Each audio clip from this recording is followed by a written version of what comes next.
Yo, what up, guys? It's Derek and Dean here, back with the Double D Report. This is episode 4, week 4 of the NFL season.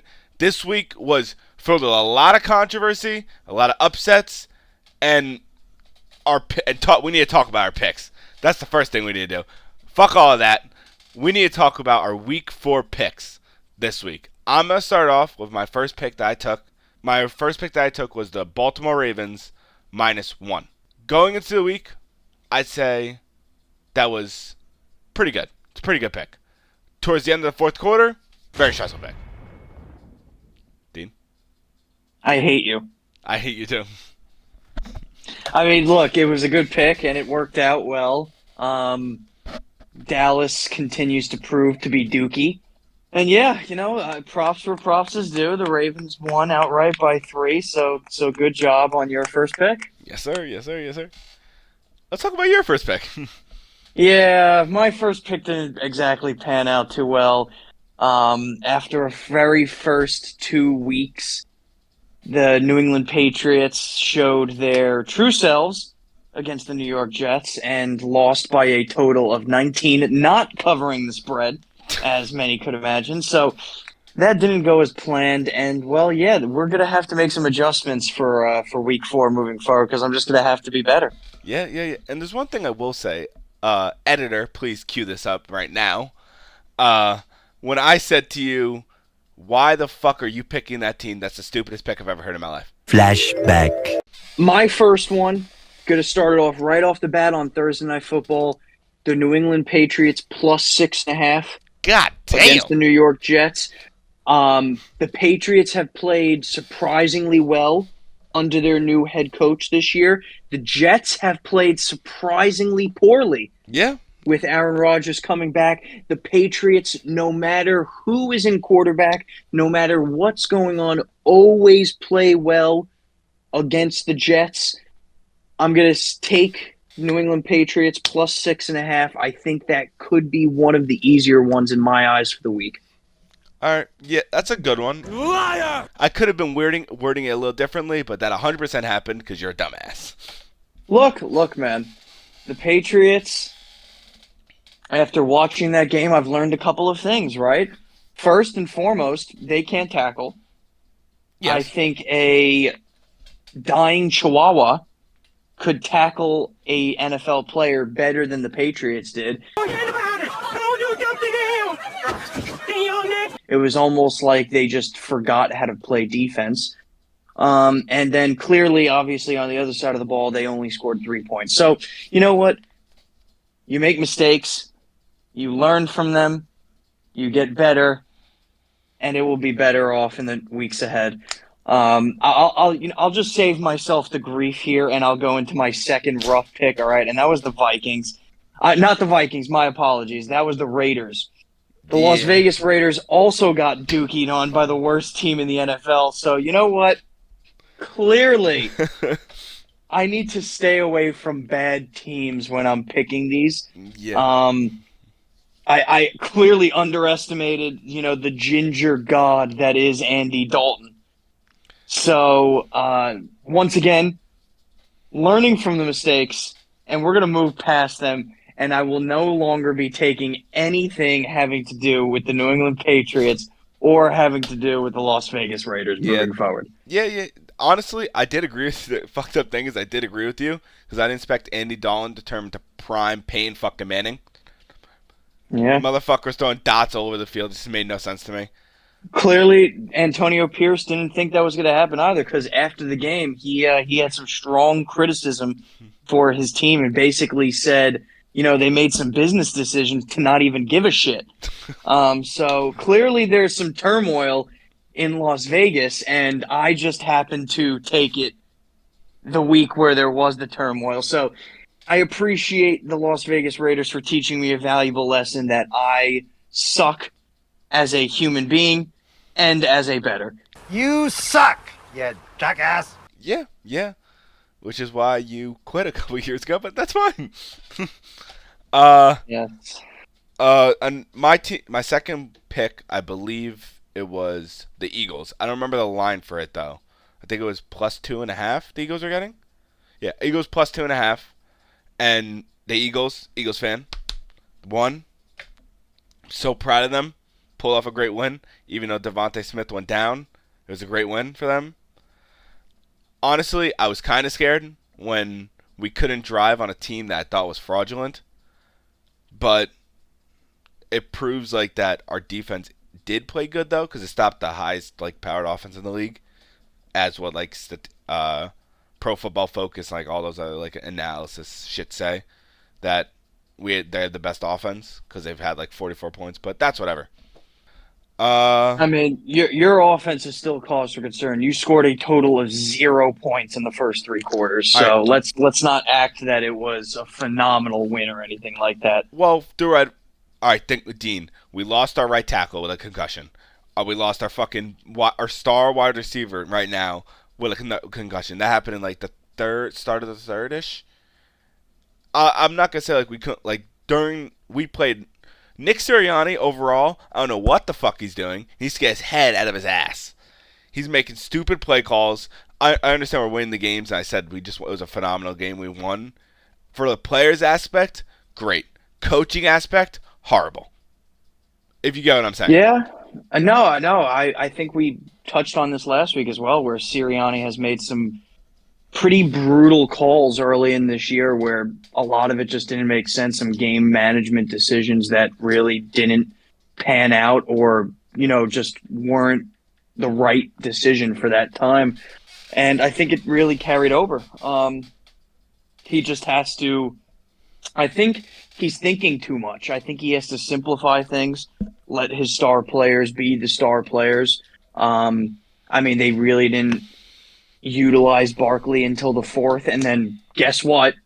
he goes off and scores 2 touchdowns. So it's not a surprise here. He just needs to start trusting his players a little bit more. Yeah, giving him the ball that much in the 4th quarter was very good.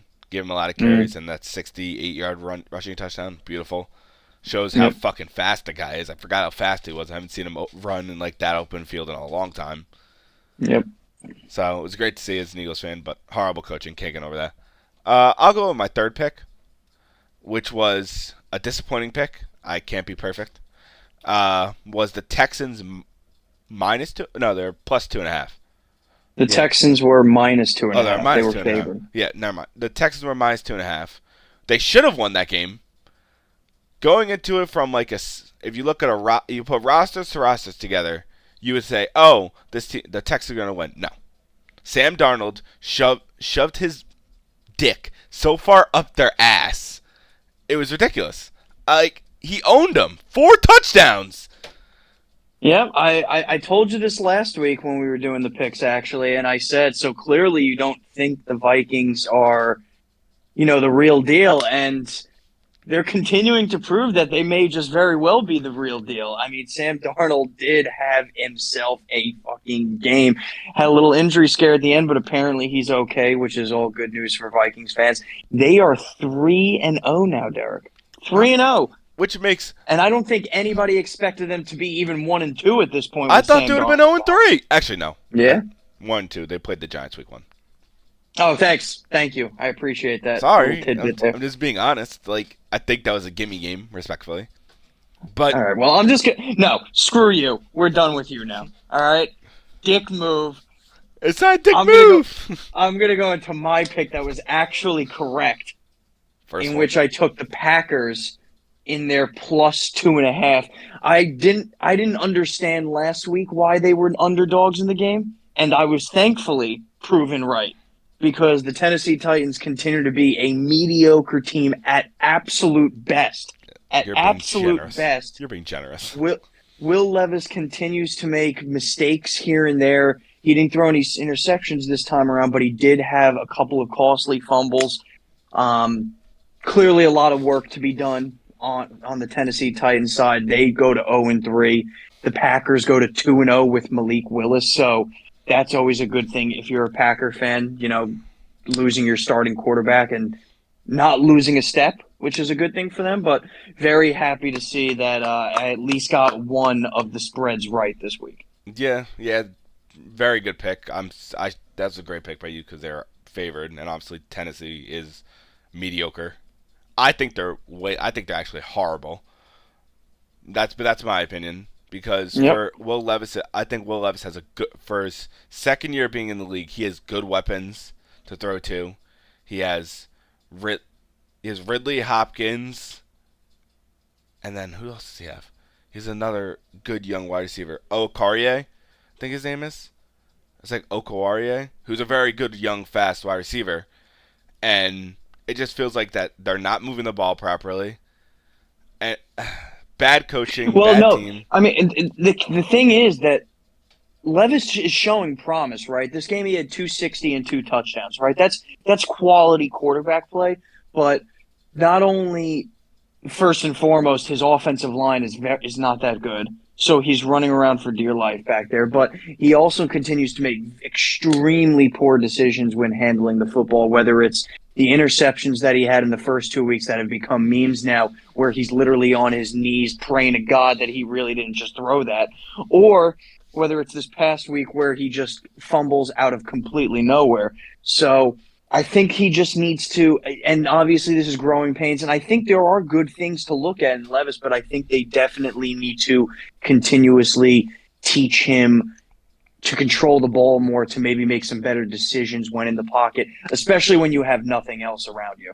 I think like you and me have because I don't know like your like point of view like on Will Levis, but I don't think like he's as good a quarterback as what like he's made out to be. Because people obviously are saying that he's a very good quarterback. He'll lead them like very far. I don't think he's that good. I think he's overrated. Personally, see, that's another thing. I don't think he's overrated because who has really overrated him per se? I don't think anybody out there, any analysts out there, are saying that he's the next savior of the Tennessee Titans or he's going to be a top 5 quarterback in this league. I think he's just very properly rated, to be honest. I think he's a quality quarterback. He's definitely going to be able to get them wins. He's definitely by far better than any other option that the Tennessee Titans could put out there right now. And you got to remember, he's a young kid. He's definitely, you could see it clearly. He's going through some growing pains. All right, now, but going back to it, when he got drafted last year, 2 years ago, you had Malik Willis. Why would you draft him when you have and look how Malik Willis is doing against the team he got drafted by. He played good, smart football, and it shows like what he actually was able to do when I feel like the Titans didn't give him enough time. But that could be a separate topic for a separate time. It's still early on in the season. We can see better things out of him. So from that point on, I'm going to talk about my lock of the week, which was I was going against the number 1 pick in the draft, and I picked the Indianapolis Colts as my lock, which was a great pick. Nicely done. But one thing I will say, though, is that Anthony Richardson is not starting off the best. No, he looks absolutely horrible. To say the least. I mean, he cannot throw the ball. I mean, this is now the 3rd game in a row where he just simply doesn't look like he can move the ball at all. This is the 3rd game in a row where he's had an interception, at least this past game, 2 interceptions. This is the 2nd game out of the 2 games that he's had 10 or less completions. That is just not what you want from a starting quarterback. It's not good. Like I don't understand. Like from looking at going back to week 1 to seeing like the good throws he made. Obviously, he made a couple bad throws, but I feel like he's just like not confident in his shoulder and shit. Like after his surgery, it just makes no sense to me. Like, well, he better get confident because you know what? The rest of the division around him is faltering. There is clearly an opportunity for this Colts team this year. And look, we're going to move past it, obviously, because they did win this week. Thankfully, they got their first win of the season. Yeah. But they have the firepower, this team, to at least compete in the division where the Houston Texans are just not showing that they're going to blow away with it.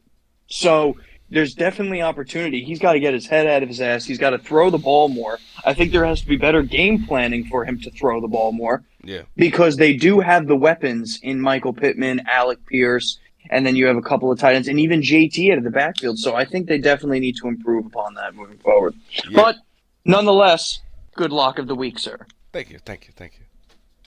I can go on to my lock of the week, and I thought it was quite simple, mine. And thankfully, once again, I was proven correct, because if I wasn't, I may not have been on this podcast this week. But the Seattle Seahawks did rout the Miami Dolphins, and that was a Miami Dolphins team led by Skylar Thompson, who, as predicted, sucked a booty hole. Actually, and not horrible. only that, did get injured towards the tail end of the game. So not too sure who the Dolphins are going to be slinging at quarterback this week. But yet again, another good win for the Seattle Seahawks. Geno Smith continues to look well. Zach Charbonnet filling in for Walker looks really well. And then you still have DK Metcalf, who is just an absolute perfect deep threat for the offense. Another 50-plus yard touchdown. So we both got our pit locks of the week correct, Eric. I think that's something to be proud of. Yeah. I feel like that our lot I feel like both of us went safe on the locks for the week, because obviously Seahawks was a safe pick and the Colts I think were a safe pick. Seahawks was definitely a safe pick. I'm not going to sugarcoat it. The Colts, it could have went either way. I mean, look, they only won by 5.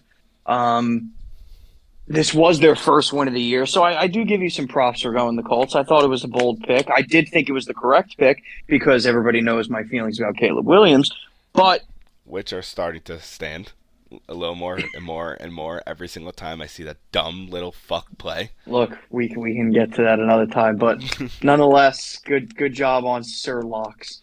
Yeah, we did good for the first week. We did very good for me personally. I love this new system that we have, to where we're picking the money lines, or not the spreads. I feel like it gives them more interest in it. And we have to actually look. Oh shit, is the points gonna hit? Is the points gonna help me or fuck me? It makes it better. Of course. I mean, look, that's the mind of a degenerate gambler, right? Yeah. Are you going to go out there and make some money, or are you going to lose your mortgage every week? And personally, I would prefer to win money, but we can't be perfect, right? Yeah, going into putting mortgages on the line, I bet some people lost their mortgages coming from the upsets this week. And then the hit and the flag came out early. Came in optimistic. They'd been in this position before.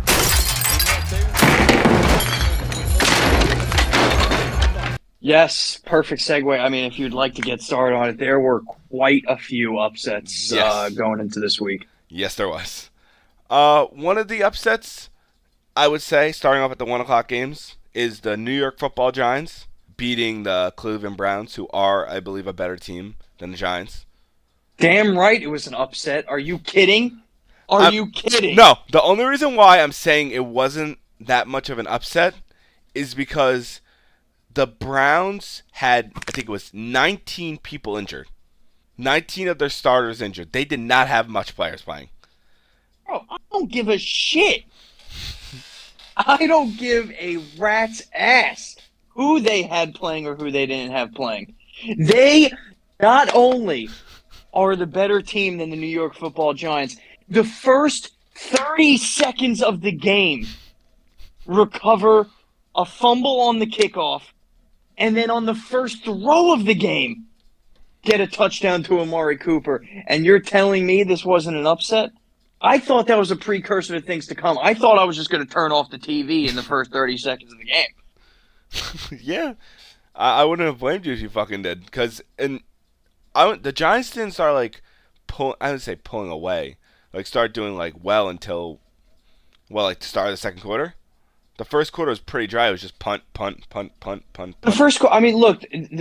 first half, really, the Giants looked well. The second half, they didn't score any points. I blame that on coaching mainly, just for being on the more conservative side. They had that 21-7 lead going into halftime, and then Dable decided, you know what, we're not going to do anything we did in the first half. We're going to run the ball, go 3 and out, and we're just going to see how it goes, right? Yeah. And then predictably so, the Browns almost came back and did it. But did want to give a couple of shout-outs to a couple of aspects on the Giants. I know I've been a very, very hard critic of them. Deservedly so. Yeah. They were absolutely putrid in the first couple of weeks of the season. But first and foremost, Malik Neighbors continues to be the stud that we drafted, continues to be a dominant force on the offense. And you know what? I think a lot of people should be scared of Malik. I mean, the kid is an absolute force What before on the offense. He's showing serious signs of being another Odell Beckham for the Giants, where he's just going to carry you to wins, where Daniel Jones is literally feeding him 10-plus targets a game, and it doesn't matter because he's just going to go out there and make plays. And there's a crazy thing, a stat that I saw, is that so the first 3 weeks, the top 3 like rookie receivers are all from LSU. Jamar Chase, Justin Jefferson, and Malik Neighbors. Wide receiver you, baby. Wide receiver you. Fucking Malik Neighbors has 22 receptions, 272, I think, or 277, and 4 touchdowns. Jefferson had fucking 14, 220, and 3, and I don't remember how much Chase had. But to see him in the first 3 weeks put up these numbers, and I can't emphasize how crazy that his first touchdown catch was. To keep your feet in bounds and make that catch is insane. Especially as a rookie coming from the college where you only have 1 foot needs to be in. Making that acrobatic catch, spinning in the air and tapping your 2 feet down is insane. Yep. No, I mean, he's showing pretty much everything we hoped that he would be.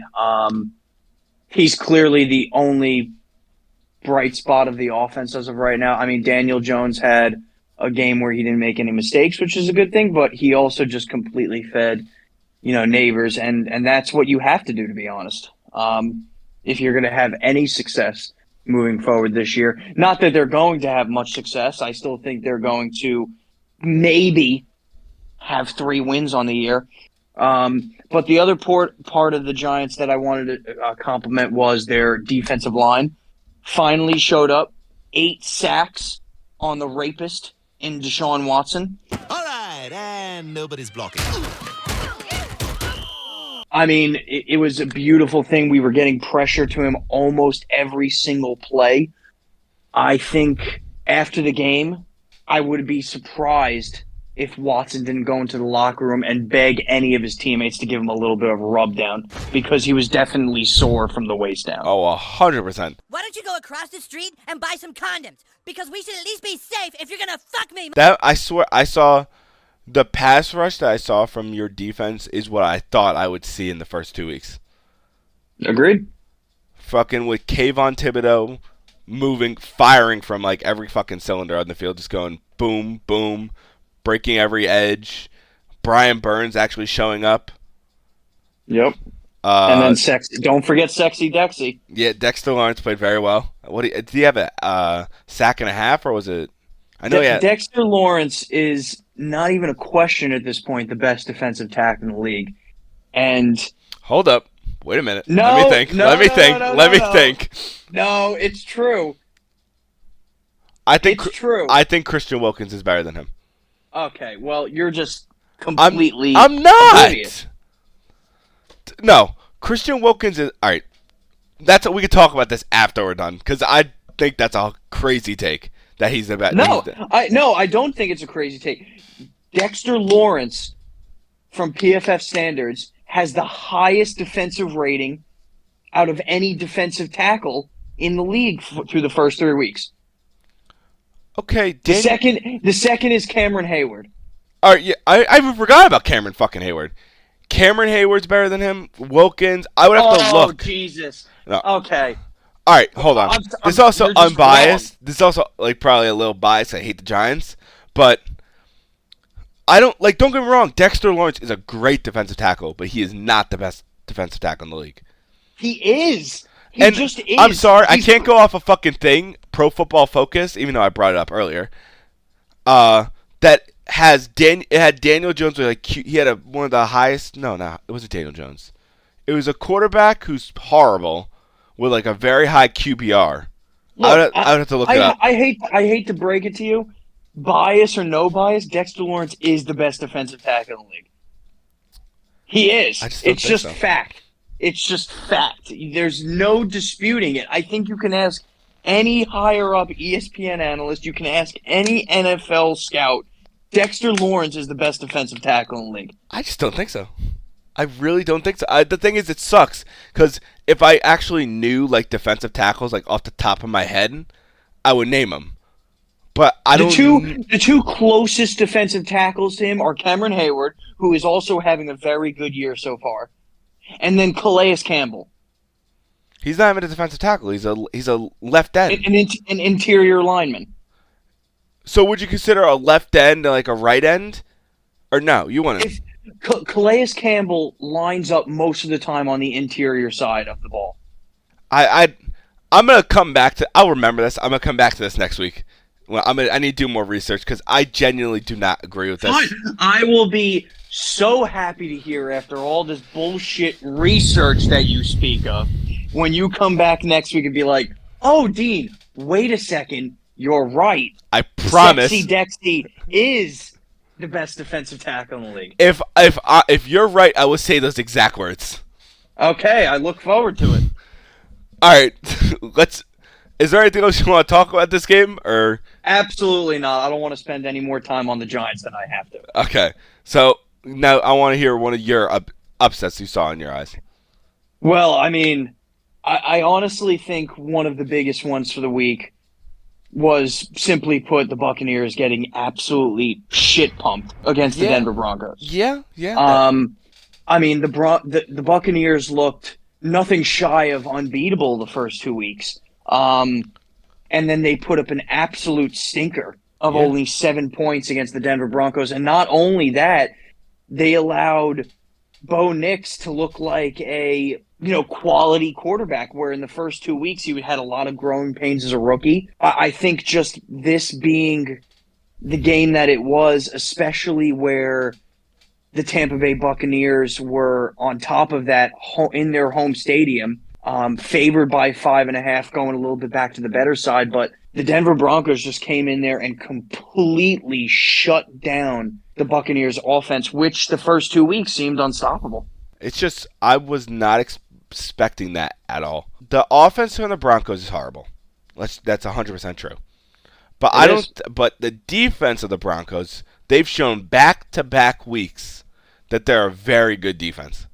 Because you got to think about it. Look, I actually agree with you on that. The Broncos do have good defense. They've only allowed 13 points and then 26 points to a very tough Seattle Seahawks team. Yeah. But, I mean, it was completely shocking to me that the Buccaneers got shut down like that. And Baker, who's starting off so fucking promising, played absolutely horrible. Bad passes, I would say bad timing with the receivers. It just wasn't good. And the defense, in my opinion, didn't play like the worst, but they didn't play the best because most of the points were in bad situations to when they had the ball. Yeah, no, I agree. I think this was more or less. It's not that the Denver Broncos offense won the game, because it really isn't that good. Their defense won the game. This is another game where defense showed out, similar to the Giants getting 8 sacks against the Browns and making Deshaun Watson feel uncomfortable. The Denver Broncos had 7 sacks against Baker and made him feel completely uncomfortable for that game. So I think this was just another defensive masterclass that we saw in this week, where there was a lot of low-scoring games. But to see this one, this one, in my opinion, was probably the biggest shock of the week in my eyes. There were some others that we'll get into, but the Tampa Bay Buccaneers, I do think it's an outlier. I hope that it's an outlier, because I think everybody is rooting for Baker Mayfield. He's a very likable quarterback. Yeah. Just from what he's been through, but we'll have to find out next week, right? Yeah. Well, you're 100% right with the outlier. I don't think this is going to happen next week. But if we just see Baker and the Tampa Bay just like plummet, I wouldn't say some people will be questioning signing Baker for the 4 years, but it's only 1 week. He had a bad week. He has a good defense. I'll give him a pass. We'll see how he does the next couple of weeks. If he sucks dick the next 2 weeks, I still don't think you can really question the signing that they did with him. I mean, because if you look at the free agents this offseason at quarterback, and they didn't really have a top, 10, 15 pick, the Buccaneers, they really didn't have any other options. Fair enough. Who was their other option? Really, they could have re-signed Jameis Winston, but I think at this point in Winston's career, we kind of know what he is. He's a very above average backup, but a below average starter. Yeah. I'm just saying, like, not like for like I worded that wrong. Not for like the coming weeks. I'd say give him like till like towards the end of the season, like say like week 14, week 15. Because to be honest, NFL fans and NFL like analysts are massive critics on Baker Mayfield. So if he shows any signs of him playing a little bad, they're just gonna be like, oh, he sucks, waste of money, this and that. I'm just saying from their aspect. I don't think like it's crazy for them to say it for sometimes, but like it gets egregious. If you get what I mean. No, I do. I completely understand. I think just based on the trajectory of his career going from the Browns to the Rams, to the Carolina, then to the Rams. Yeah. He's definitely bounced around, but he clearly has found a home in Tampa Bay. I think this was an outlier of a week. It was just shocking nonetheless. Yeah. From my second one I'd give is probably it was just shocking. I wasn't expecting this team to choke in the fourth quarter, but the 49ers and the Rams. That game. The Rams had no one. I did not expect the 49ers. I expected the 49ers to win that game like 34-14. Absolutely blow them out. But for some reason, every single year, the Rams can have a better team or a worse team. They always take the first game every single time they play. I'm pretty sure it goes Rams takes the game one, and then next time they play, the Niners take it towards the end of the season. One thing I will say is that Kyron Williams being able to carry the team on his back like that is crazy. He had like 3 total touchdowns of like 150 total yards, maybe. Yep. It's crazy. I was just so baffled by that game. And they played very well, fucking the Niners. No, yeah, I think it's just another example similar to last week's performance with the 49ers, that it really just showed that they have a lot more issues than just injuries. I mean, it's like you said, it's not like Purdy played bad. He had almost 300 yards for 3 touchdowns. So it is beyond the CMC injuries, the Debo, the Kittle injuries, because it's clearly not affecting them too much on the offensive side of the ball. I think their biggest issues right now are on the defensive side. Oh, yeah. Like you mentioned, they completely collapsed in the fourth quarter, just completely blowing the game. So I think they have to find their identity moving forward. I think they really have to rally around their defense to improve upon some of the little things that they did. They do have, after what I saw this week, they basically have a bye week coming up against the New England Patriots. Yeah. So hopefully that's a get-right game for them. Hopefully, if I'm the 49ers also, I'd probably sit some of my offensive guys once again to try to get them completely healthy, because you're not going to need them against a absolutely treacherous Patriots offense. Oh, yeah. But then again, on the other side of the ball, I think you mentioned earlier, Kyron Williams was great, but I do want to give props to Matthew Stafford. I mean, he has absolutely no one to throw the ball to. His leading receiver was Tutu Atwell. I think that says it in itself. That's so crazy. And he still managed to go out there and give them the best chance they had with, a little bit over 200 yards and a touchdown pass. So a lot of props to him for being a leader on the team. Clearly, Sean McVay being a leader and keeping them in it throughout the game and focused. But yes, another upset. I think there's some problems brewing in San Francisco. As anyone who's in the NFC should be so happy seeing all these flaws that are coming out from the 49ers, even though it's early and they could easily fix it, but they're still showing like they're not a perfect team. They're very beatable. No stretch of the imagination are they a perfect team. The reason everybody hates them is because they think they are an absolute stacked and paid for offense.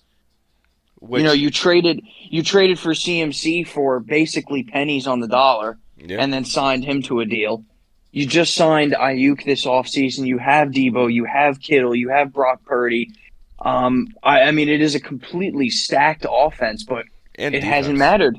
And defense. Yeah, and you're right. And the crazy thing is though too is that because I think news came out this morning, or was it yesterday, that Javon Hargraves tore his tricep and he's out for the year. The defensive tackle for the Niners, and he's a great defensive tackle. And yes, he is. I think he's the second highest paid defensive tackle in the league. Second or third. I know he got paid a fuck ton, and now he's out for the year. That's bad. That's not good for their interior rush because they don't have that good of interior rush on their team. Yep. I mean the injuries continue to pile up across the league, not just on the offensive side of the ball, but on the defensive side of the ball. I swear, this fucking injury shit is a pandemic. It truly is. Major players around the league completely getting shafted with, and most of the time it's leg injuries. Although on the defensive side of the ball, there's been quite a few torn pecs so far this year.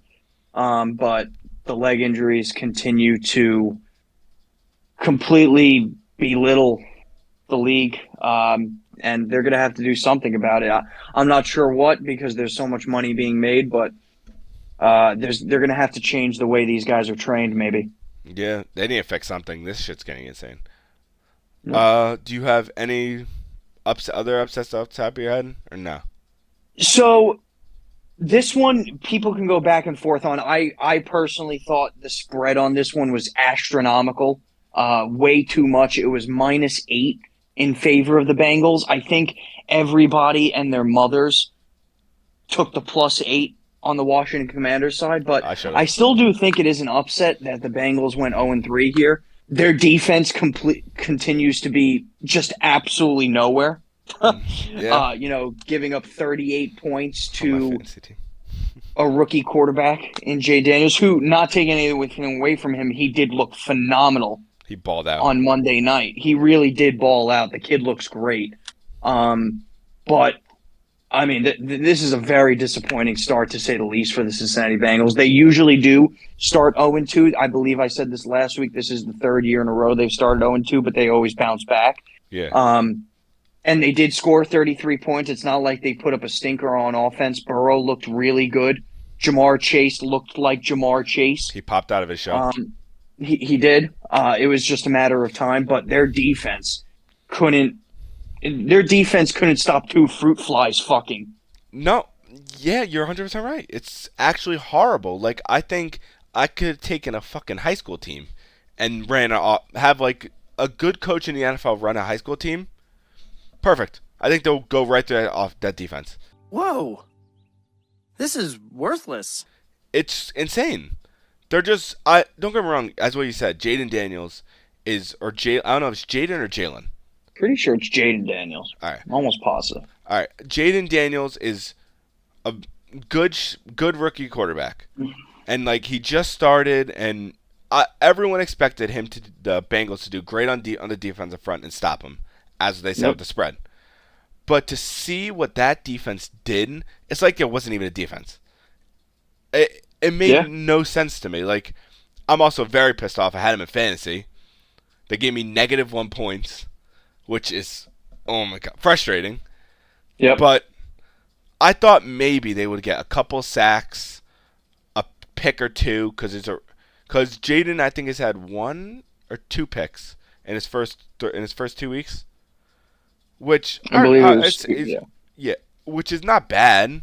But he's a rookie. He's going to make mistakes. But he made the guy look like fucking prime fucking Michael Vick. No, look, there's two sides to this. One, if you're a Washington Commanders fan, wow, you are impressed so far. Yeah. You're extremely happy. I don't think you expected to go 2-1 in the first 3. You should be thrilled with that start, especially with honestly, if you're a Commanders fan, you were just hoping that Jaden Daniels showed you something. And he's done more than show you something. Oh, yeah. In the first 3 weeks. And then on the flip side, if you look at the Bengals' first 3 games, Patriots, Chiefs, Commanders, you're appalled as a Bengals fan for not getting one. You should have gotten 2 wins out of there. Thankfully, their schedule isn't exactly, a nail biter. It's not like they're going to be playing absolute dynamite teams over the next few weeks. They got the Panthers upcoming this week, which, Jesus, let's not jinx it, but it should be a win, right? Yeah. You would think. With this NFL season, I honestly don't fucking know. You're completely right. There's been so many upsets this season. Brought it up last week, but it continued to go this week. We did want to plug this in. Now teams who are underdogs by 5.5 or more to start the year, they are now 14-2 against the spread. Insane. That is absolutely crazy to think of, which just shows that this NFL season so far has been an absolute crapshoot. Like, in my eyes, I know it's only week 3. We're going on to week 4. Seeing the Washington Redskins, or Commanders, whatever the fuck you want to call them, the best team in the NFC East out of the Eagles and the Cowboys, even though the Eagles have the same record, but the Cowboys being in last place, it's just fucking insane to me. Yep. I don't know what I expect. Like, for all you know, the fucking I know it probably won't happen. The Niners could fucking lose to the Patriots. Or what? Who they're playing the Patriots, correct? Yes. Yes, I believe it's the Patriots. For all you know, they could lose. And then if they lose, I don't know what the fuck I would say. I wouldn't even want to speak about it. That's how bad it would be. Look, and I think this is fair. There's so far this year, and you tell me if I'm missing a team. Okay. There has been only 3 teams that I've seen that have consistent play so far, and 2 of them, in my opinion, are shocks. The first one, which is not a shock, is the Buffalo Bills. Yeah. They're just rolling through people. Yeah. And that's expected. Josh Allen is proving once again that he is one of, if not the best quarterback on the planet this year. Yeah. Okay. And then the 2 other ones that are surprising, the Minnesota Vikings, consistent week in and week out. Nobody expected that. We touched on that earlier. Yeah. And then the other one, the Pittsburgh Steelers, who are now 3-0. Their defense is unreal. It's unreal. Their pass rush is ridiculous. Their They have corners not are allowed ridiculous. more than 10 points yet, Derek. Their first 2, who they play? Week 1 they played. They won 18-10, 13-6, and 20-10. If only they had. I'm not gonna lie. Look, this is the National Football Association, right? These are all NFL teams. I don't really care who you're playing. To hold 3 weeks in a row to start the season, opponents under 10 points, that is a testament to any defense out there. Yeah. Like, as I was about to say, like, the pass rush for them is fucking ridiculous. They have great corners. Like, they're gelling so perfectly this year on the defensive front. It's insane. Like, they are. Don't get me wrong. Like, most people don't like the Steelers. I'm not like the biggest fan of them, but like if they're doing good, I like to. It's good to see all the young players like Joey Porter Jr. That kid is unbelievable. Just seeing all the young guys on that team doing well, it shows how good of a coach Mike Tomlin is. No, it really is. The defensive side of the ball is phenomenal. You mentioned it, Joey Porter Jr. balling out to be one of, if not the best corner in the league at the moment. Yeah. He's locking everyone down. You have TJ Watt well on his way to getting another Defensive Player of the Year award. He's so You have Cameron Hayward, who is top 3 in the league defensive tackle. They are just absolutely stacked everywhere. Not even to mention at safety, Minkah Fitzpatrick. Yeah. And another thing, the fucking linebacker, I forgot about him. Patrick Queen. Unbelievable. He stole from the Ravens, which is unbelievable in the division. Yeah, and that's crazy. He's gonna when he goes back to Baltimore, he is gonna get booed like a motherfucker. It's unbelievable. That's gonna be bad. I had to give some love to the Pittsburgh Steelers because their defense really is something, and it's by far the best in the league right now, and it's basically winning them games because Justin Fields, all he has to do is go out there and not make mistakes. Yeah. That's it. Justin Fields, he's not playing bad, But he's not playing the best, but he's doing good enough for his team to win the games. It's perfect. See, but that's the key. When you have that great of a defense, all you have to do, and I'm sure Tomlin's going out there and telling you don't have to be a hero, kid. No. Go out there, make the throws. If you're under pressure, throw the ball away. Don't make any stupid mistakes. That's all he has to do on that team because of how great their defense is. Yeah. I'm glad you touched on that because I honestly don't think I would have. Purely because it's just by seeing the games, they're not like you don't see it like as well like through the screen like that. Their defense is showing off like this, but when you actually look at like the stats, the pass rush, the pass rush attempts, it's crazy. Their defense is great. Yep. What the Steelers are doing, the perfect definition of it, they're not winning sexy. No. Right? If you watch the games, you're almost at a point of boredom because they're low scoring. They're 10-point max halves on both sides of the ball. However, if you're a Steeler fan, my goodness, you're loving it. Oh, 100%. The other teams can't score. Yeah. It's just but obviously during going on like when they versus the Ravens, they versus the Bengals, it's going to be harder for them because they're better offenses, but it still shows it's going to be cool to see how good their defense is going to show up against these good teams. And if they're able to like hold like the Ravens to 10 points, that would be great. That would be great for them, and that would be crazy to see as like an NFL fan. Lamar Jackson and Joe Burrow are going to be seeing ghosts out there. Yeah.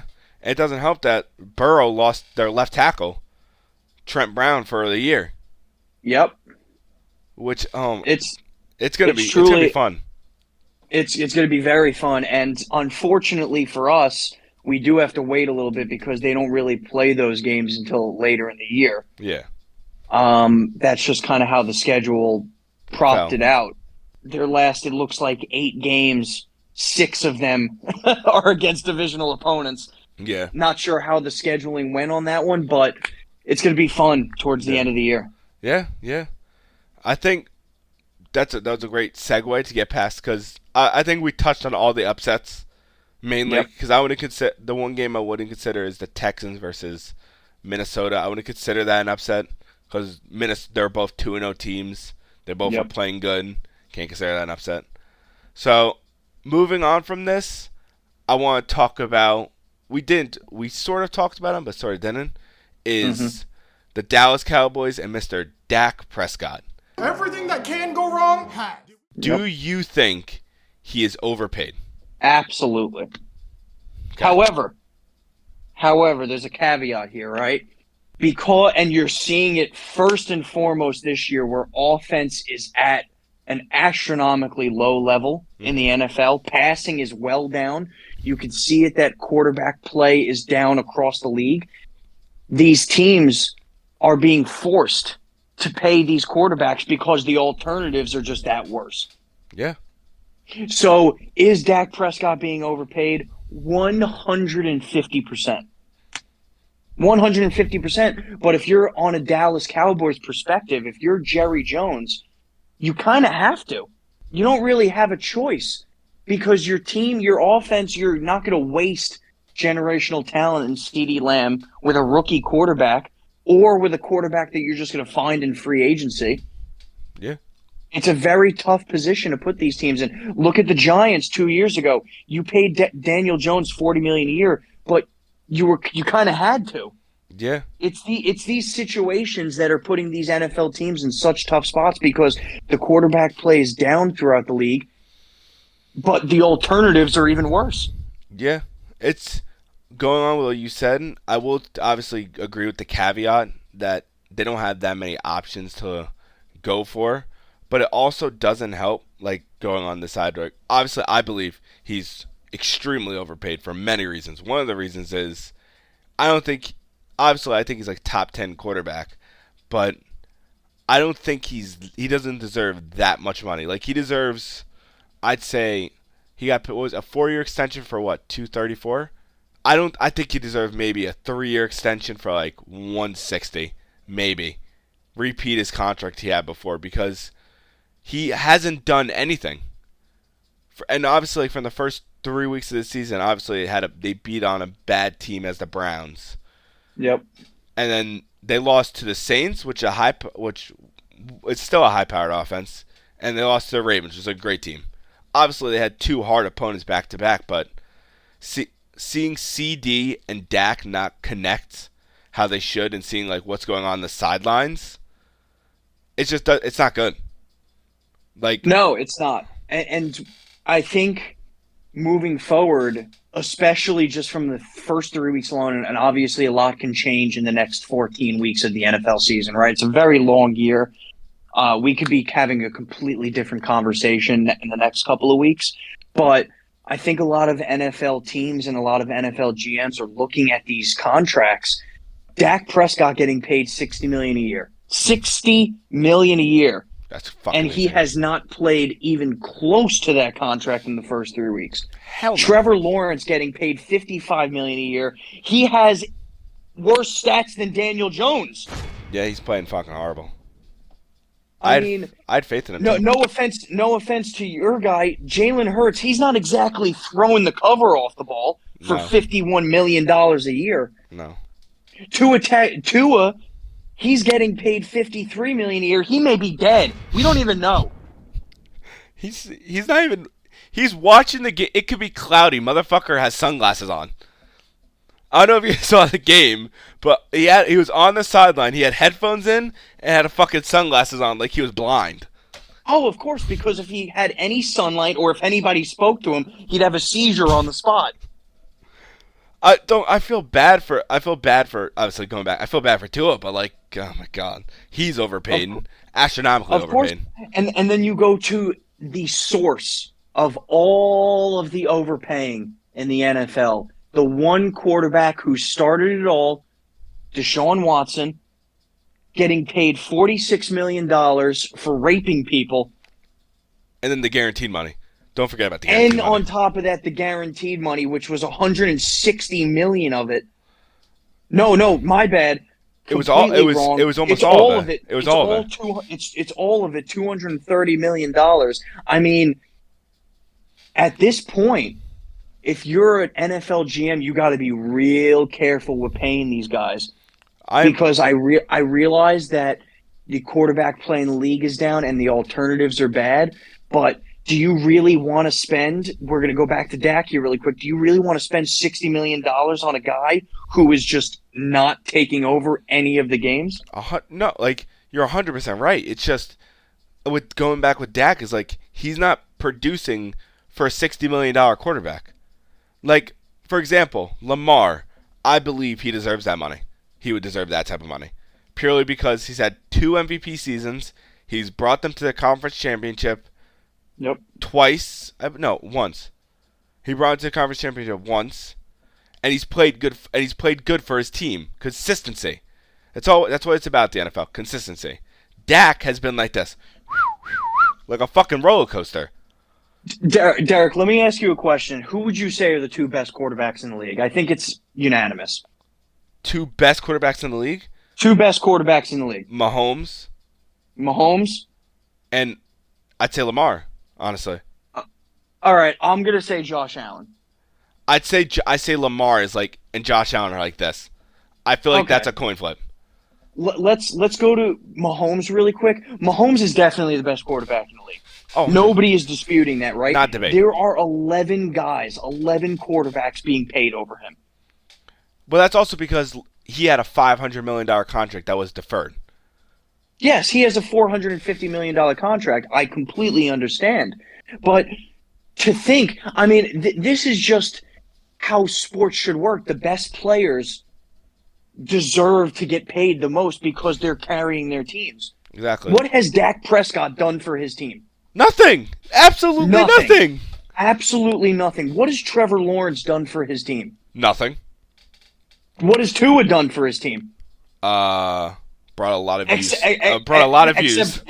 Except brought grief. Yeah, grief, views for any like. Jordan Love has done absolutely nothing in his career so far. He's getting paid $55 million a year. But he has a lot of, and that's the only one who I see deserves it in the slightest. Does not deserve it. I'm only saying he deserves it because I see the potential in him. Sure, you can see the potential. Is he worth right this second $55 million a year? No, not right now. Well, but then why are you paying it to him? You pay it to him now because if you look at it, Dean, as what we were saying before, the market is just only going up. Every single time a quarterback gets paid, it's going up. So But that's the key issue right there. There needs to be a market correction in the years to come. And how the fuck is that going to happen? Mediocre quarterbacks like Dak Prescott cannot get paid $60 million a year. And also, motherfucker is like 29 years old. He's going to be playing into his contract when he's 34. What's going to have to happen is, and what is going to have to happen is, general managers are going to negotiate this with these guys. Let's just say, for example, this is the way the negotiation went down. Dak said, I want $60 million a year. GMs are going to have to go to these guys and be like, absolutely fucking not. But could you pay me in advance?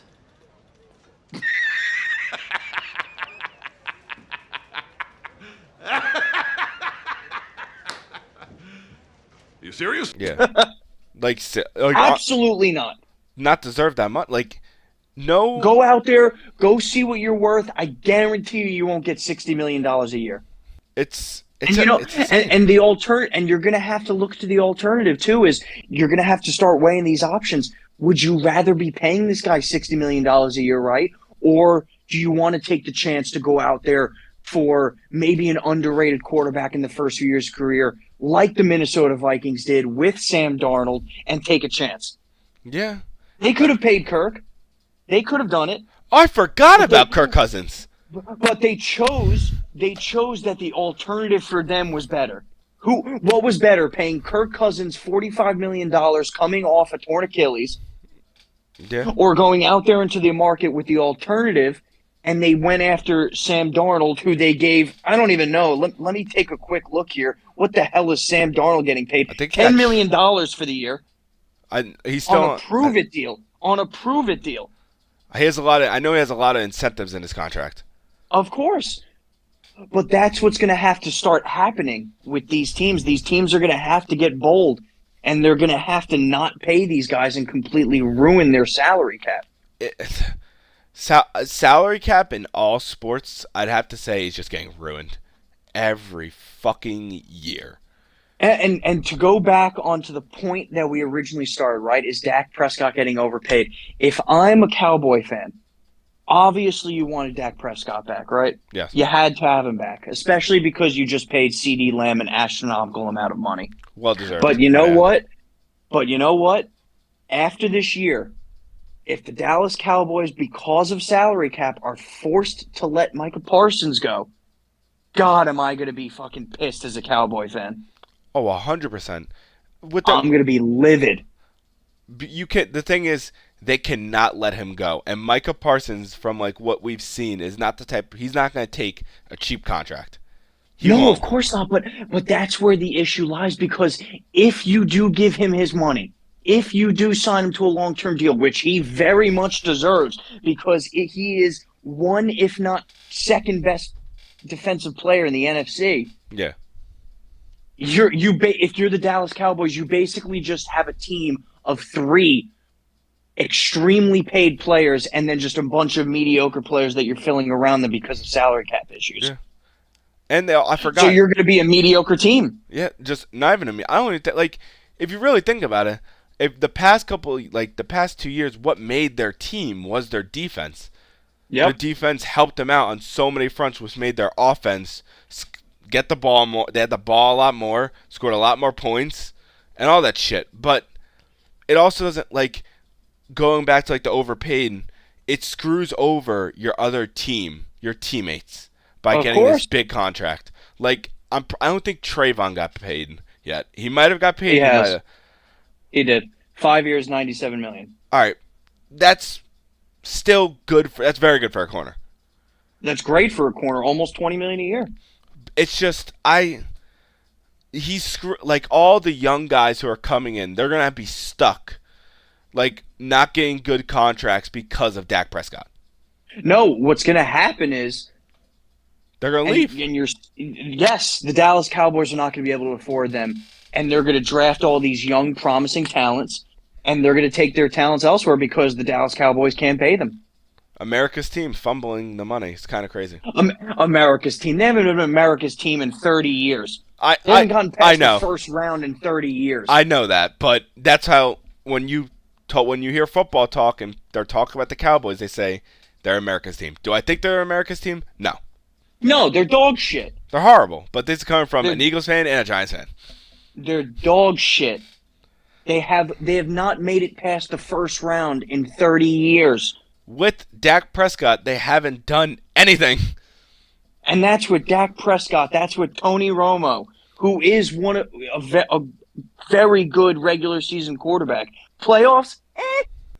I'm just saying, these teams are going to have to make business decisions when it comes to these quarterbacks moving forward because clearly, and it's showing this year, there's not many quarterbacks in the league who are going to carry you to victory. No. And they shouldn't be paid like it. Obviously, the only people who should be getting paid like it is the top 3 quarterbacks. Or at the top, I'd say top 3 quarterbacks, best quarterbacks. Well, yeah, because those top 3 quarterbacks in Lamar, Josh Allen, and Mahomes, they've proven that they can carry a game. Exactly. That they can go win you a game. All these other quarterbacks that are getting paid, they've shown absolutely nothing of the sort. Yeah, it's very bad. It's bad for going on like a different topic with like the contracts. This is bad for the NFL because obviously seeing like fucking I don't know how much every single year cap is going up. Yep. By I'd say 30 plus million or 20 million. I don't know, somewhere around there. To where all these fucking players are expecting like no player should be sitting out for a contract. Like Jamar Chase. I agree. Jamar Chase, he is not better than Justin Jefferson. In my eyes, I don't think he is. I could be completely wrong or whatever, but I don't think he is. You should not be sitting out to get paid. It's getting to the point to where I say the NFL players are getting too greedy and trying to take advantage of the owners and the GMs. I don't think that's an NFL issue. I think that's a sports-wide issue. I mean, touching on the NBA as well, these players are getting paid stupid amounts of money. And if they don't get paid and they're not happy, they're demanding a trade. When did all of these players get all this power? And it feels like that all these players are running the teams and not the actual GMs. How it should be is if you go out there and play well, you earn your contract. Exactly. The perfect example is look at Matthew Judon, who got traded from the New England Patriots to the Atlanta Falcons, right? He's due for a new contract. He is one of the best linebackers in the game, and he is due for a new contract. He's going into the final year of his contract, and he's going to be an unrestricted free agent next year. He went into the trading, and he came out and said, you know what? The Atlanta Falcons don't know what I'm about. Who am I to sit here and demand a new contract from this team where all they've seen me do is play for the Patriots in my career? I'm going to go out there and prove to them that I deserve to be paid. Yep. And then you look on the flip side in New York Jets land with Hassan Reddick. Yeah. That douchebag who is absolutely screwing the Jets. Yeah. Even though the defense is still very good. Because they need him. Oh, 100%. But you know what? I give the Jets GM a lot of props. He's putting his foot down. He's saying, you know what? This is the contract. Either take it or leave it. We traded a third-round pick for you. We want you here. We're offering you a reasonable price. Take it. Yeah. And if he's going to sit out, sure, he'll get fined, and he's not going to get paid. Good for you, Reddick. I hope you're real happy right now at home getting fined all that money each week because you're too greedy to take a $15+ million contract. It's as what I said before. It's the greed that like these players have. It just doesn't make sense to me. Like he's screwing over his teammates who in football and in sports you call your teammates your brothers. Yep. You're screwing over. It's like you stabbing your brother in the back and saying, "No, I want this," and I want to take. You're pretty much taking this away from them. They don't care anymore. They don't care anymore. It's like the brotherhood is gone. It's all about themselves. Everyone's selfish. Yep, there's a lot of personalization in sports nowadays. Not a lot of players take team-friendly deals to win a championship. But honestly, and it's the sad part about sports as of recently, players have no loyalty to their teams anymore. Players, most of the time, they won't say it out loud, but they don't give a shit about championships. They want to get paid. 100%. Which is why it's refreshing to see some of these stories that come out there where these players do truly care about their team. They truly care about winning. Matthew Judon in football being one of those examples. Jalen Brunson basketball being one of those examples, taking less money for his teammates to get paid for him to have a team around him to go win a championship. It's refreshing to see these stories. And Ohtani. Where these players, fuck Ohtani. Let's not get into Ohtani. Ohtani's is a lot different because he's still getting paid $700 million. They're just deferring the entire contract. But it was his choice to defer it, though. Of course, but then you look at his. So we're not going to get into this right now, but then you look at his example as well. He's getting paid $50 million a year from advertisements anyway. Yeah, true. So is he really losing money? No, he's not. He's not. Absolutely not. But those little examples, I think it's just a perfect. These are just perfect examples of greed in sports, where I think these players need to start prioritizing. Go out there, play your best, and you know what? If you prove it, you're not going to have to worry about these contract negotiations. You're going to get paid anyway. Exactly. I 100% agree. Yep. I wouldn't say it's a pandemic, but it's a problem in sports, and hopefully soon it will get fixed. Yep. All right, moving on from this, talking about Dak being overpaid and all this shit, I want to talk about a person who hasn't been doing well in the NFL so far, and is one of the best players in the league, Travis Kelce. What the fuck is going on with him? I want to hear your side of it first, and then I'll say my side. I think it's twofold. The obvious answer is, he's getting older.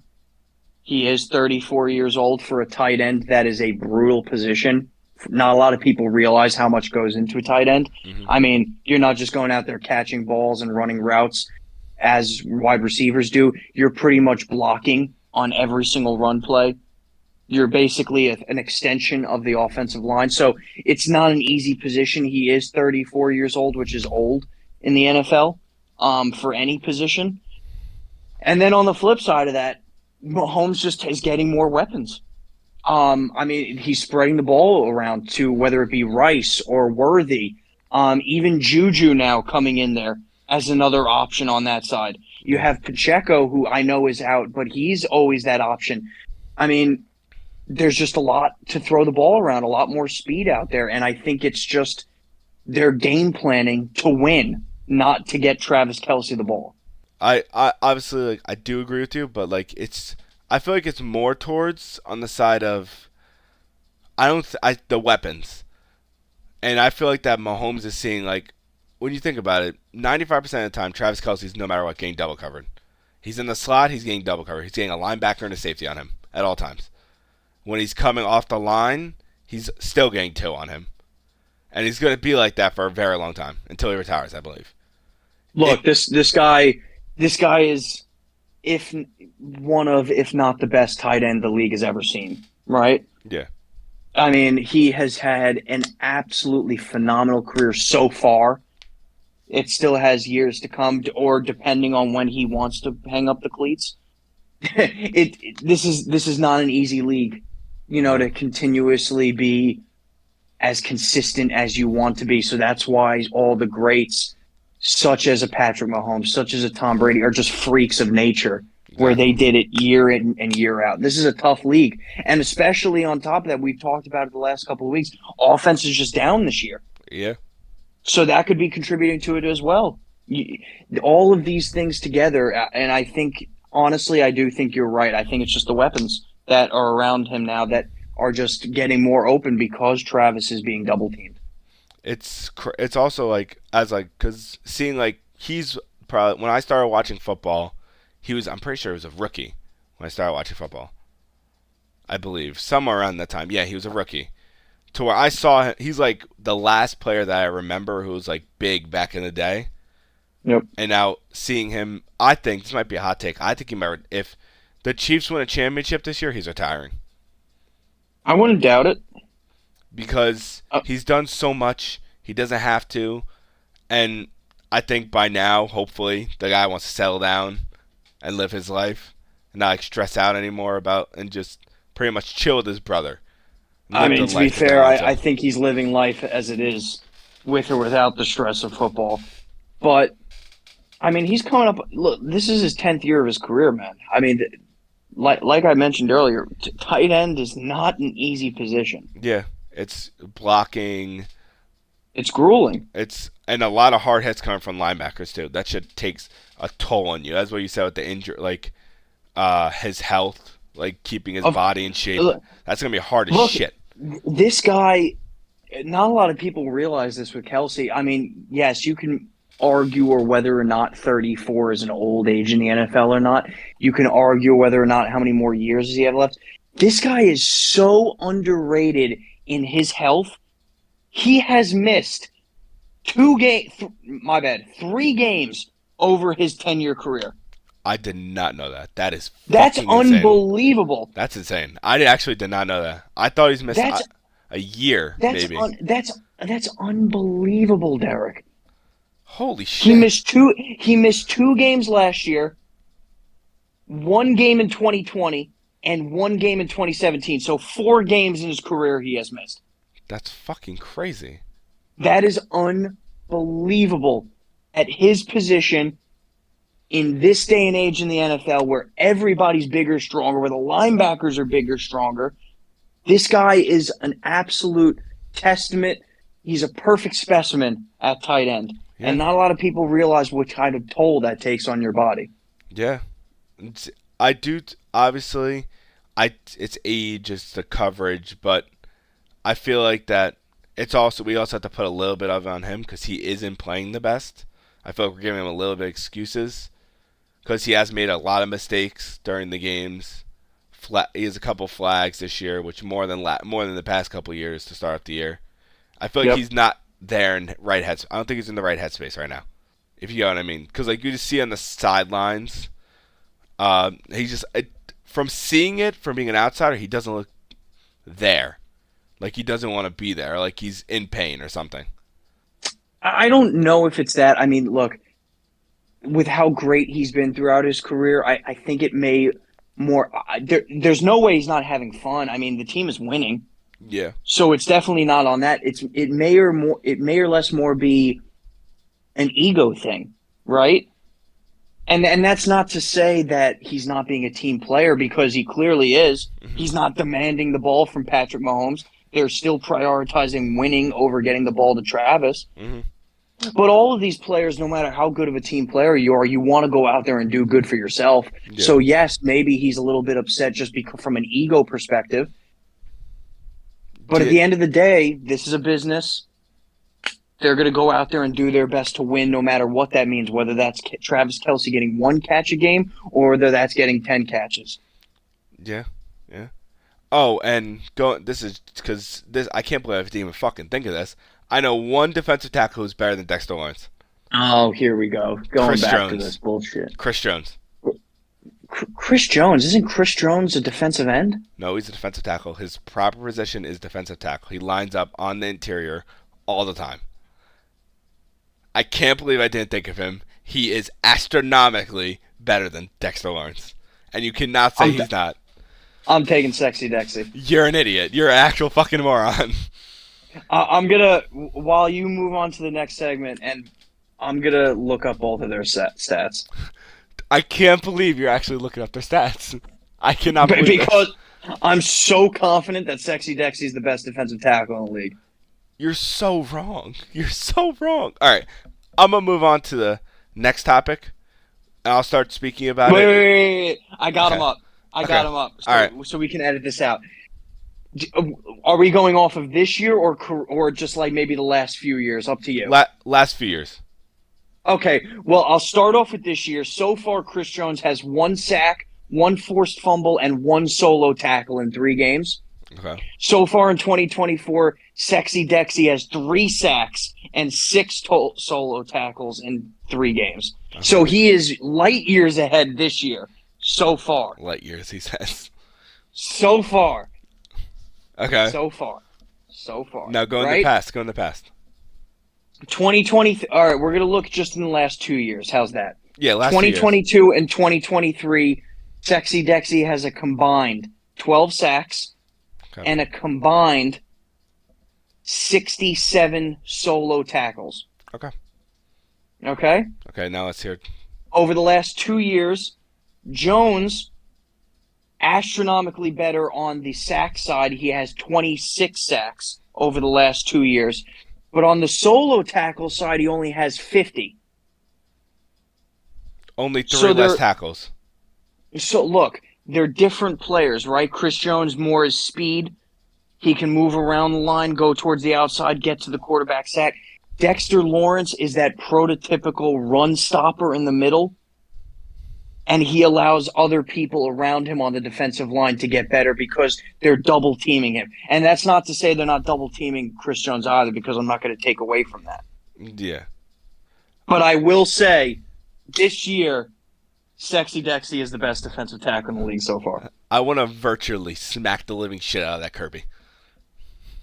I'm just saying. It's so like idiotic to even hear this. Chris Jones. It's not idiotic. No. I just read you the stats for this year. No, but like, obviously, like it's only. We will go back to this topic actually. I'll give it a good timeline. Week 8. We'll look at. Put it down. Will still be the best in the league. I will put money on it right now that Chris Jones will have a better fucking record. Better stats than him by week 8. You poor bastard. All right, we'll revisit it in week 8. All right, week 8 we will revisit this. All right, moving on. Going back to teams and like pretty much upsets, I'd say. The Bengals starting off the season 0-3. Yep. Are they a fraudulent team, or are they just not sticking? Are they not playing well together right now? If you know what I mean. Yeah.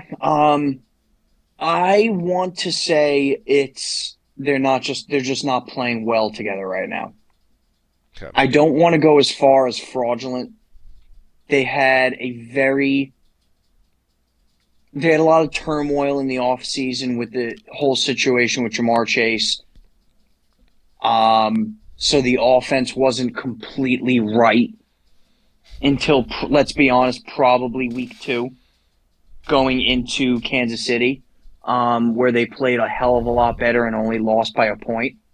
Their offense looked great last night against the Commanders. Mm-hmm. I think it's just they got to really buckle down on the defensive side of the ball. I think the offense is going to be fine moving forward. I think it's more or less the defensive side of things. So I guess I'm kind of contradicting myself. Maybe it is a combination of both where they are a little bit fraudulent because their defense just isn't that good. Yeah. That's what I was going to say is I strongly believe that they're fraudulent. Because when you look at their team and you break it down, their wide receiver, their quarterback, they have all great. Their depth chart is phenomenal. Even on the defensive front, they have 2 great defense. They have great interior line. B.J. Hill. They have Trey Hendrickson, Sam Hubbard. Even from the safety front, they have Von Bell. It just the way their team is. They surround their team to help out Burrow. Because when they went to the Super Bowl, they didn't have the best of defenses, and they didn't have the best O-line. They got an O-line, and they got a defense. What the fuck is wrong? Why aren't they playing good? Why aren't they... realistically speaking, I think, when you look at their team, I think they should be 2-1 by looking at their team. They should have beat the Patriots. And they should have won this week. Yep. Obviously, the week 2 was a toss-up. But that's also because of every single time Mahomes beat them, Mahomes doesn't beat Burrow. He beats idiotic defensive play. The past 2 times is off of not smart, like the corners causing fucking PIs, holdings, roughing the passers, stupid things that like you don't need to do that are screwing your team over. I think it's also not good from the coaching aspect. Zach Taylor isn't doing well he hasn't done much in my eyes. Obviously brought him to a Super Bowl, great, but I feel like he's just on a decline. With a better team, he's on a decline, which makes no sense to me. I was actually going to mention that. I think they definitely you definitely have to see how they do over the next 3 weeks, right? Because 0-3, if you go to 3-3, all is forgiven, right? Yeah. You're right back in the hunt. You're good to go. Especially 2 out of their next 3 weeks are the Panthers and the Giants. Those should be wins. Yes. And then right in between there is the Ravens. Mm-hmm. So you got to see how you go. But after the next 3 weeks, if you start off, let's just say somehow, right, you drop 2 out of the next 3. You can easily see you losing to the Ravens. But if you drop a game against the Panthers or the Giants and you're 1-5 to start the year, I think it may start to be time to look for a coaching change. Yeah. Because obviously you went to the Super Bowl, but you can't just, because I feel like that's how owners and general managers are seeing it, is you bring a team to a Super Bowl, you have to stay there for a very long time. But that's not the case.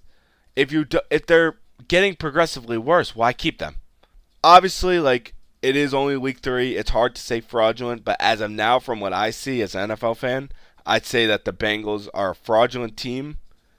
And hopefully, because I do root for the Bengals a little bit, because they have a bunch of young players who like were very like Jamar Chase, T. Higgins, all those young like cool players to watch.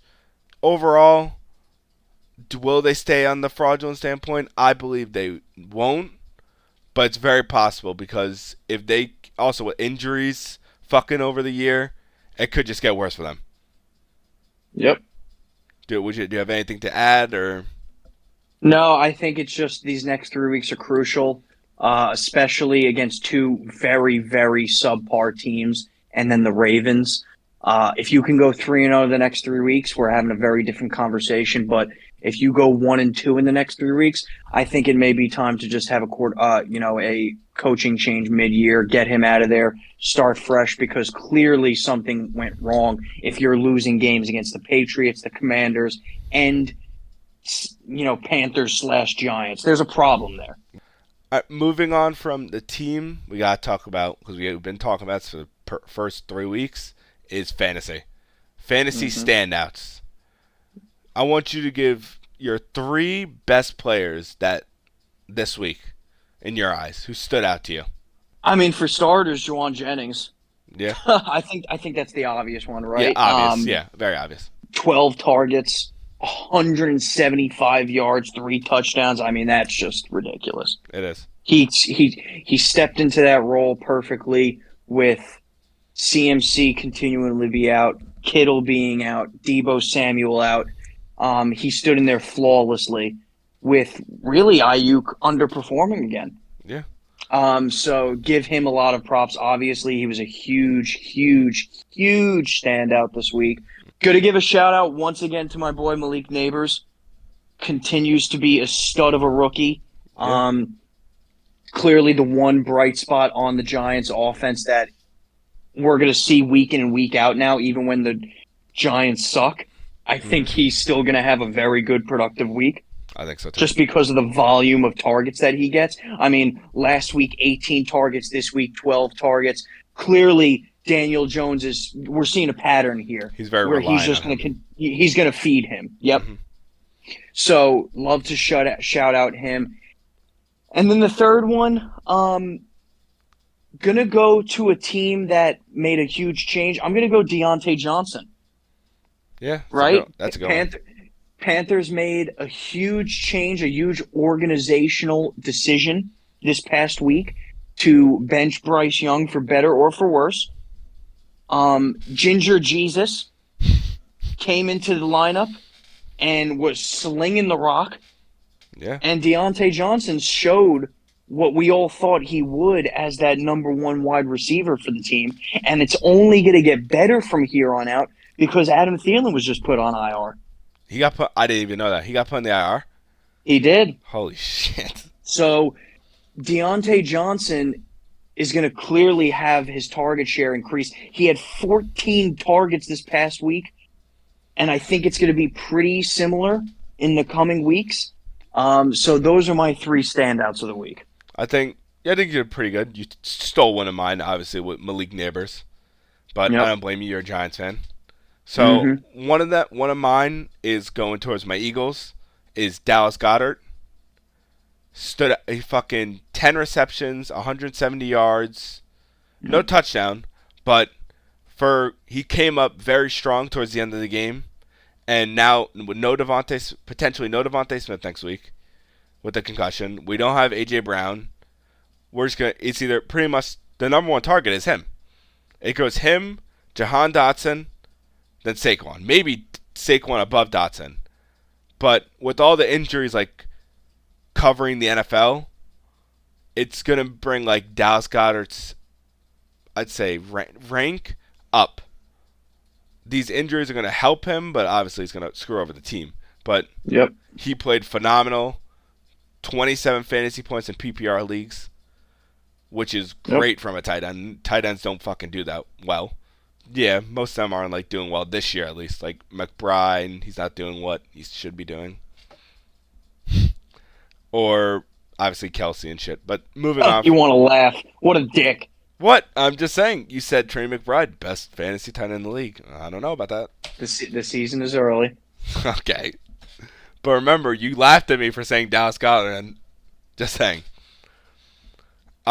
Continue. Probably my second one. Obviously, this is an obvious one. Is Kyron Williams. Yep. He played very well. Very, very well. Ran the ball perfectly with the O-line being like diminished, I'd say, and not much targets. He filled in properly. There's nothing much else I can say about him besides he just did what he did last year. Showed how good he is and what he could do when he has the ball in his hands. Yep. My last one is probably this might be a crazy one to say, but I feel like it's a good sign for the future, is Terry McLaurin. He only had 4 receptions for 100 yards, and he had a touchdown. But it shows now how I see it. The reason why I'm saying he's a standout is because it shows that the young quarterback trusts him on the deep ball. His 2 big catches were deep balls. And that's where he got his name, Scary Terry. His speed and his way of catching a ball when the ball is thrown to him down the field. So I see that as a standout. And that's my top 3. But one thing I do want to touch on, it wasn't fantasy aspect, but seeing a hook and ladder in real time work properly, I have to give my applause to Amon-Ra and Jahmyr Gibbs for that hook and ladder play. I don't know if you saw it. It was sexy. And it was perfectly executed. I had to bring it up, and we can't make a full topic around that, but I just had to bring it up to where the way it was the perfect throw, perfect toss route behind, and I've never seen it before. I think that was my first time in my life I've seen it come like that perfectly. All right, moving on from this, we have to bring up our Week 4 locks of the week, or Week 4 picks. I don't know if you have yours. Right before that, Derek. Okay. I wanted to say, fantasy-wise, there is one player in particular this week that should be benched in all formats, and that is Michael Pittman Jr. Yes, very sad. Very sad. The Indianapolis Colts are going against the Pittsburgh Steelers. Richardson can't throw that well to begin with, let alone against the defensive front of the Pittsburgh Steelers. And not to mention, Michael Pittman will be going against Joey Porter. Mr. Lockdown himself. For that game. Mr. Lockdown himself. So if you're in a 12-man, 14-man, I don't really give a shit what man you're in. Pick up a wide receiver. I would pick up a wide receiver. There's definitely some streaming options out there, and I would definitely bench Pittman in all formats. That's a great must sit. I actually agree with you on that because with this matchup he has and with Richardson, I think also a must sit if you have a good backup quarterback is Richardson. Oh, big time. I say you throw him so far down on the bench that you can't see him anymore. I would throw him on the IR spot, and he's healthy. No, I would put him on the PUP list. Yes, absolutely done. Because he's just I wouldn't be surprised if he has 85 yards total that entire game. He may break his shoulder again. He might fuck up his shoulder again. TJ Watt might take away his shoulder. Like it might just vanish off his body. Yep. All right.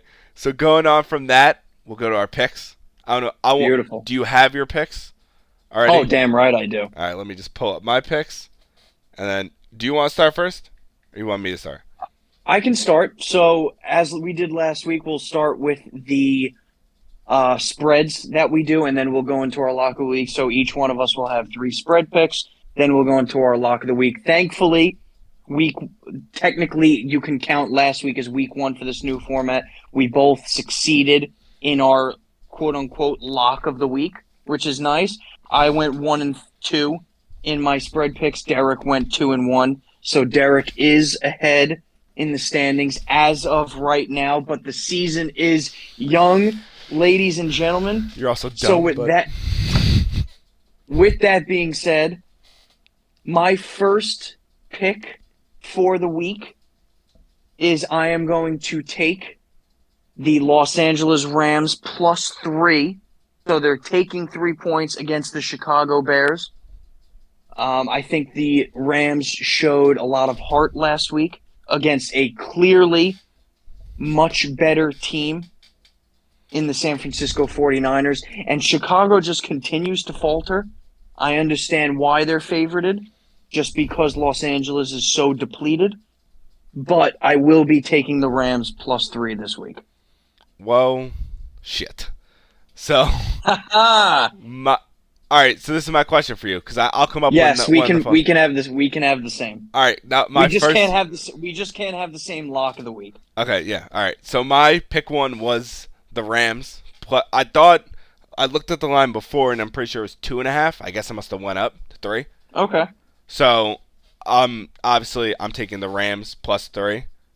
Yeah, Rams plus. No, Rams they're not. plus, yeah. The Rams are not. The Rams Which are not is favored. shocking in my eyes, seeing them not favored at all in that game. But that's just me. Yep. I'll go with mine next, and I'm gonna take the. This is a bold one, even though we were just talking about this, and I do think I think the Colts are gonna cover the spread. Okay.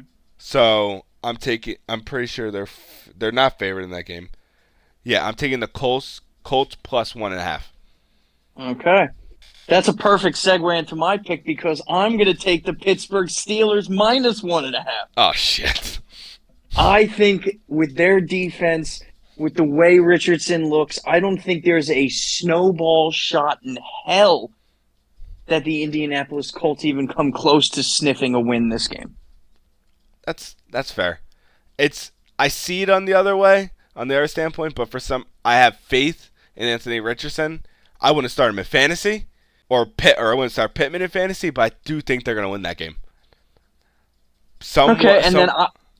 Yes. I'll segue into the third pick. Now, hear me out. Oh God. You can call me a sucker all you want. I know. I get it. I failed last week. I am going to take the New England Patriots +10. +10. You're psychotic. Against the San Francisco 49ers. I think they have a bounce back week, and they at the very least cover the large spread. They're going to lose by like 40. We're going to find out. That's a guaranteed loss. How I say it is that you're going to lose that one. I don't think you're going to win the one, like in the slightest. Like, I think it's going to start off 21-0, that game. That's how bad it's going to get. I'm going to go to mine. I'm going to take the Saints +1.5. Okay. They're going against the Falcons, and Saints own the Falcons. And for some reason, because of I guess the way the Falcons have been playing, they've been playing close of good teams, and they beat the Eagles. But I think it's idiotic how the Saints aren't favored, even though they're still the highest point scoring team in the league. Mm-hmm. So I say it's a steal, and I'm taking the Saints plus 1.5. All right, Derek. Who is your Week 4 lock of the week? All right, my Week 4 lock of the week is, shocking, the Philadelphia Eagles. I'm purely taking them for a lock of the week is because how I see this game, it's a revenge game for what the Tampa Bay did to us in the playoffs. Even though it's not the playoffs like what it was, it's still a revenge game to where you could beat down a team for what they did to you. Okay. That's how I see it. Okay. I respect it in a way. Not really, but okay. I'll go with you. I think mine is a bold one. Oh, God. Let me hear this. Okay? Mine is going to go to Monday night. Okay. My lock of the week is going to be the Tennessee Titans getting their first victory of the year against, once again, the Miami Dolphins. I think the Dolphins, with their quarterback play, are going to continue to suck ass, and I think the Tennessee Titans and Will Levis are going to get their first win of the 2024 NFL season. I feel like your locks are going to be every team that the Dolphins are versing. Even when they have the bye, you're going to pick the bye. No, look, the way I look at it is, whenever would you take the Tennessee Titans as a lock? It's a very good point. So if I'm not going to take them now, I'm never going to take them, and that's no fun. Yeah, that's fair. So I have to spread the love. Now it would be crazy because, honest to God, I don't know who the fuck the Dolphins are going to start. Because no Tua, no Skyler. Yeah. Are they going to start Tim Boyle, or are they going to pick up a quarterback? No, you start Tim Boyle, you may as well just forfeit before the game even starts. Yeah, it's pretty fucking bad. Yeah, it's a good lock. That's a smart lock. I was going to pick them as my lock, but I was like, I feel like I want to save the Titans for an even worse game to when they versus the Jaguars. Okay. I feel like now you can start because you introduced this. I know you're going to bring up. Yes, so we're going to finish this off as we did last week with our ballers of the week.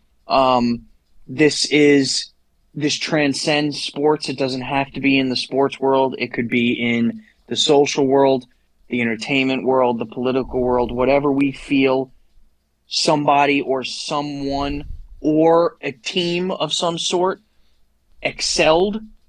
That will be our ball of the week. I know I started it off last week. I'm going to let you, Derek, start it off this week. Who is your baller or ballers of the week?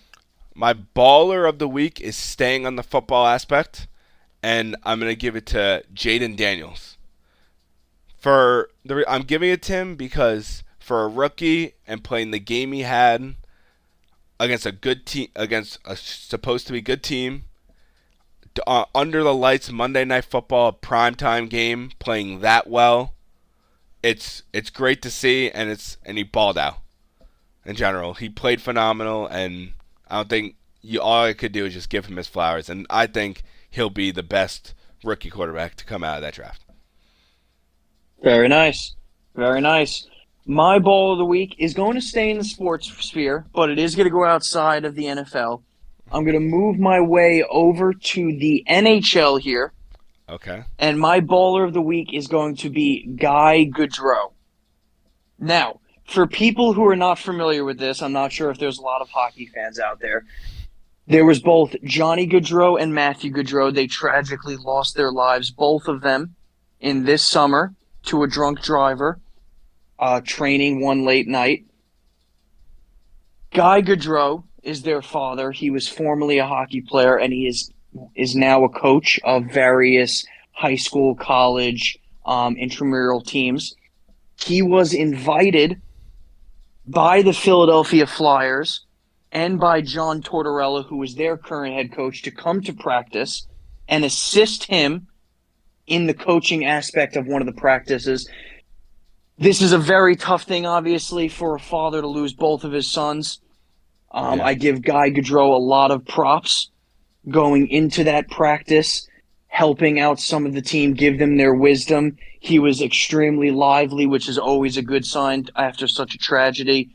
I give the Philadelphia Flyers and John Tortorella a lot of props for inviting him out into the practice just to gain a little bit of an outside different perspective that sometimes it's not all about sports, that it could be just about having a family, being a community, loving each other. It was a great thing to see.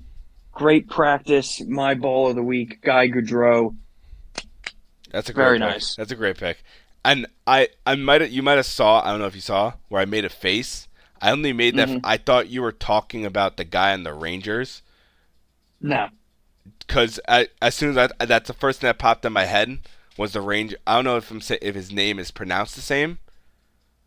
Is it good? Is it Goodrow? I don't know. No, it was Barclay Goodrow. Yeah, that I thought. Yeah, I thought I didn't know his dad's name was that. But overall, that's a great pick because obviously what happened. I even though we shouldn't be talking about others ballers, it does suck what he had to go through, seeing his two sons gone and having the Flyers do that is. It's sick. It's very good to see how the NHL is a big family. That they all stick together. I think that's a very good way to end off our podcast for today. I think so as well. All right. Thank you guys for watching. This is week 4 of the NFL season. Obviously, episode 4 of our podcast. Subscribe, like the video, comment. See us on TikTok. Same thing, Double D Report, where we post all the clips and all that stuff. It'll be fun. Next week, same shit, same degeneracy. And I'll see you guys later. Peace.